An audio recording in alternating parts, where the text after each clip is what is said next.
Canadian Prime Minister Mark Carney had a minefield to navigate in his meeting with Donald Trump on Tuesday, avoiding escalating the much-discussed issue of U.S. annexation of Canada, tariffs, fentanyl, and the broader U.S.-Canada relationship. One could say Carney's job was not to make it all worse, having to strike a balance between being firm without bruising egos and complimentary without fawning. It's not for sale, won't be for sale, ever. It is also noteworthy that Trump did not seem keen to amp up the heat or antagonize Carney on that issue, only countering. Never say never. Never say never. The much-anticipated meeting was set against a backdrop of disagreements and high tensions between the two neighbors. The Canadian Prime Minister, Mark Carney, owed his unexpected victory on April 28 to a specific strategy facing the expansionist ambitions and trade war initiated by the U.S. president. The former banker and senior official positioned himself as the best defense against Donald Trump, asserting his capability to stand up to him. In his victory speech, Carney reaffirmed the policy he intended to pursue, building a strong Canada facing the imperialist ambitions of the American president. "Who's ready to stand up for Canada with me?" he asked the crowd, before bluntly summarizing the state of relations, which had been cordial until then, between the two neighbors. "Our old relationship with the United States is over. America wants our land, our resources, our water, our country. President Trump is trying to break us." But at the Oval Office, he struck a more diplomatic note. Thank you for your hospitality and above all for your leadership. You're a transformational president, focus on the economy with a relentless focus on the American worker, securing your borders, ending the scourge of fentanyl and other opioids, and securing the world. Trump, on his part, was surprisingly cordial. Known for keeping grudges, claiming to be the best at any and all things, he was, perhaps uncharacteristically, willing to accept that Carney may have bested him in one matric. One of the greatest comebacks in the history of politics, maybe even greater than mine. The events began with Trump welcoming Carney at the White House entrance. Carney all smiles, and Trump striking a look that was rather reminiscent of his first meeting with Obama after becoming president-elect in 2016. A look of a man who in his mind rarely encounters people he considers his equals or his betters, in the presence of exactly such an individual. Carney counts Harvard and Oxford as his alma mater. He has been Reserve Bank governor in both Canada and the United Kingdom. There is no doubting his business acumen. Trump looks like a man who is well aware of this.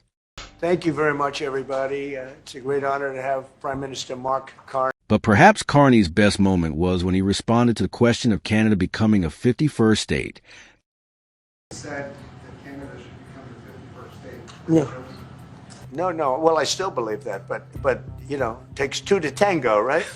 Well, if I may, as you know from real estate, there are some places that are never for sale. That's true. We're sitting in one right now, Buckingham Palace that you visited as well. That's true. And having met with the owners of Canada over the course of the campaign last several months, it's not for sale, won't be for sale ever. But the opportunity is in the partnership. It's not for sale. It won't be for sale, ever. With that, Carney delivered the best and only response that could make Canadians proud, while managing to make Trump smile in agreement. If there's anything humans like, it's for someone to speak to us in terms that we are proud to be associated with. Trump celebrates himself as a real estate mogul and property developer. The words, "as you know from real estate," struck a chord which perhaps only a few statements could have with this president. One would have thought that with that, the issue of Canada becoming a state had been settled. Somebody drew that line many years ago with like a ruler, just a straight line right across the top of the country. When you look at that beautiful formation when it's together, I'm a very artistic person, but when I looked at that beauty, I said, that's the way it was meant to be. But Carney remained resolute. Respectfully, Canadians' view on this is not going to change on the 51st state. As if that wasn't enough maneuvering needed from Carney, the president tried to draw him into criticism of Carney's predecessor, one of Carney's own cabinet members and friend, and the California governor. On Trudeau and Chrystia Freeland, Trump had this to say. I won't say this about Mark, But I didn't like his predecessor. I didn't like a person that worked for, she was terrible, actually. She was a terrible person. And she really hurt that deal very badly because she tried to take advantage of the deal and she didn't get away with it. You know who I'm talking about. You know who I'm talking about.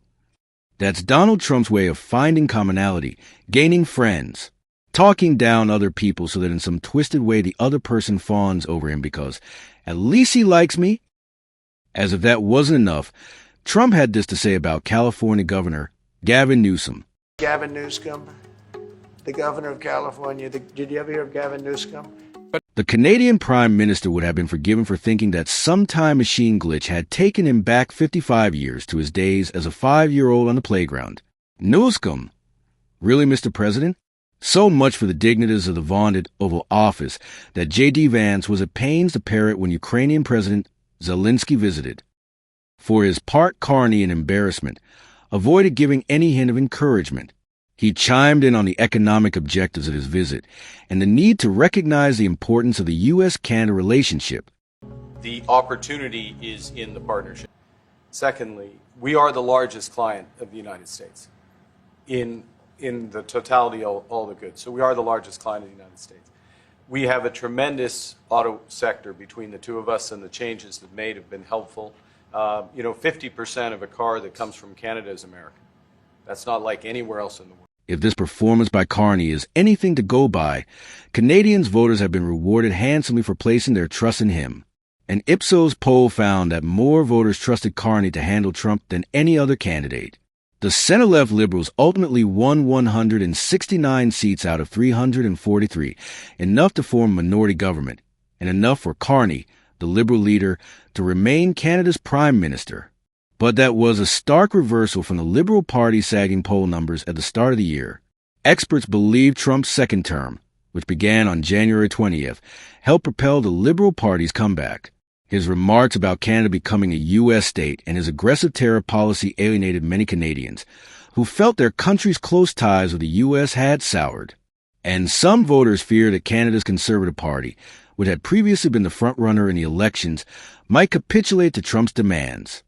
I think I was probably the greatest thing that happened to him, but I can't take vote credit. All said the meeting went as well as could have been expected. Trump showered Carney with praise, calling him a very good and very talented person with whom he had a lot of things in common. By contrast, the U.S. president launched barbs at Carney's predecessor, fellow Liberal Justin Trudeau, who served as Canada's Prime Minister from 2015 until March of this year.